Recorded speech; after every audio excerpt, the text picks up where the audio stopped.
Liga Premier. Kelab Pantai Timur Titi mengukuhkan kedudukan selaku pendahulu selepas mencatat kemenangan bergaya 5-0 ke atas Kuantan FA. Kedah pula mengekori rapat dengan 3 mata penuh selepas menewaskan KL DRB Highcom 2-1. Begitu juga Sabah yang berjaya mencatat kemenangan di Pasir Gudang. Melayan kunjungan Kuantan FA di laman sendiri, T-Team walau bagaimanapun diberi tantangan sengit sebelum membuka tirai jaringan 3 minit sebelum menuju rehat menerusi rembatan Ahmad Taqiyuddin. Pelawat seharusnya menyamakan kedudukan selepas 5 minit babak kedua bersambung. Namun sepakan penalti yang dihadiahkan pengadil perlawanan gagal dimanfaatkan Tariq El-Janabi. Minit ke-55, skuad kendalian Tomislav Steinbruckner berjaya menggandakan jaringan apabila Muhammad Nur Hakim menyudahkan bola muntah yang gagal ditangkap kemas penjaga gol Kuantan FA, Rus Faizul. T-Team terus menambah derita pelawat dengan gol ketiga pada minit ke-64 hasil jaringan Sadriddin Abdullaif sebelum pemain gantian Muhammad Safawi mencetak nama selaku penjaring keempat pada minit ke-79. Azrul Hazran Aminuddin Baki melengkapkan kemenangan bergaya tuan rumah dengan gol kelima pada masa tambahan untuk The Titans terus menguasai tata liga dengan 23 mata. Tahniah kepada pemain dapat mempraktikkan apa yang diterapkan sebelum game pada hari malam ini dan apa yang diterapkan oleh ketua jurulatih bertepatan dengan misi untuk mencari kelebihan gol untuk game dengan Kuantan ini. Di Alostar, skuad Helang Merah terus memberi tekanan kepada pendahulu Liga Perdana T-Team apabila mencatat kemenangan 2-1 ke atas KL DRB Highcom dalam aksi di Stadium Darul Aman malam tadi. Beraksi di hadapan lebih 20,000 penyokong Setia Hijau Kuning, Kedah lebih banyak mendominasi permainan. Bagaimanapun percubaan demi percubaan terutama menerusi penyerang import Chidi Ade gagal menerjah jaring menyaksikan babak pertama tamat tanpa sebarang jaringan. Babak kedua, Tan Cheng Ho membuat pertukaran dengan memasukkan bekas penyerang Harimau Muda Shakir Ali menggantikan Chidi Ade. Keputusan itu nyata berbaloi apabila Shakir menyumbat gol pertama Kedah pada minit ke-56 selepas menerima hantaran daripada Sandro da Silva Mendonça. Jaringan itu jelas menaikkan semangat pemain Kedah dan hasilnya giliran Sandro menjaringkan gol kedua pasukan pada minit ke-67. Biarpun pelawat berjaya merapatkan jurang menerusi jaringan Fakrullah Rosli pada minit ke-88, namun ia sudah terlambat untuk menyaksikan skuad Red Eagle memungut 3 mata penuh di laman sendiri.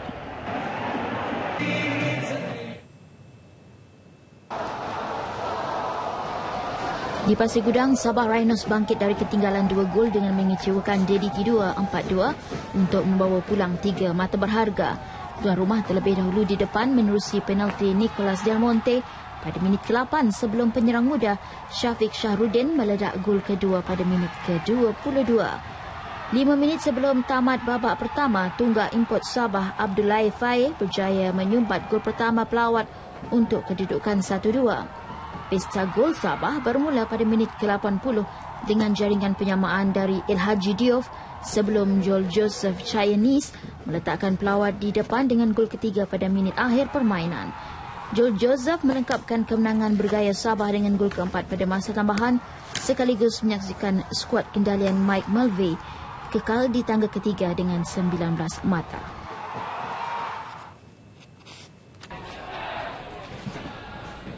Di Stadium Bandaraya, Pulau Pinang beraksi kemas menewaskan UiTM 3-0. Pada awal permainan, UiTM berjaya mengekang asakan dan percubaan Pulau Pinang.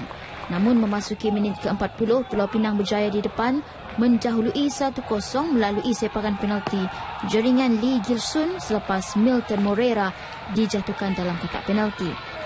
Masuk babak kedua, anak buah Jackson Ferreira terus mengasak benteng UiTM dan hasil satu gerakan cantik gol kedua menjelma sekali lagi jaringan Lee Gilsun minit ke-80.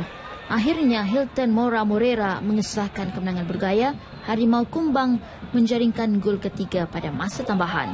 Tamat perlawanan Pulau Pinang 3, UiTM 0. Pulau Pinang kini berada di tangga keempat liga dengan 18 mata. Masih berpeluang untuk memintas Kedah dan Sabah.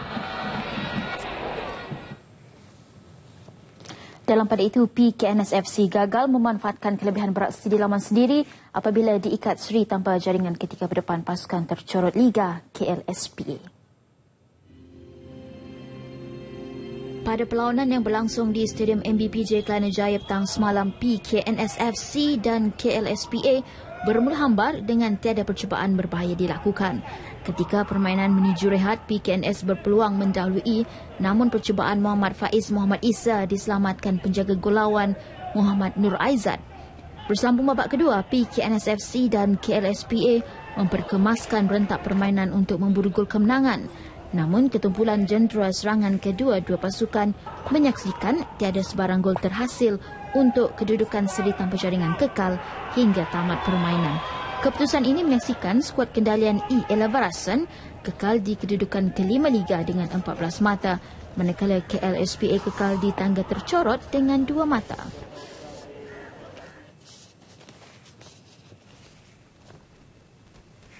Dalam pada itu, jaringan tunggal pemain import Modibo Conte menyaksikan skuad ibu kota Kuala Lumpur meraih 3 mata berharga menewaskan NS Matrix 1-0. Pada perlawanan yang berlangsung di Stadium Tuanku Abdul Rahman Paroi dengan Kuala Lumpur selaku tuan rumah, gol kemenangan skuad ibu kota hadir pada minit ke-57 yang menyaksikan Conte berjaya melepasi perangkap offside untuk mengutip 3 mata penuh. Kemenangan ini menyaksikan Kuala Lumpur menghuni tangga ke-10 Liga dengan mengumpul 10 mata, manakala skuad kendalian K. Devon jatuh 1 anak tangga di kedudukan ke-6 dengan berkongsi 14 mata bersama PKNSFC.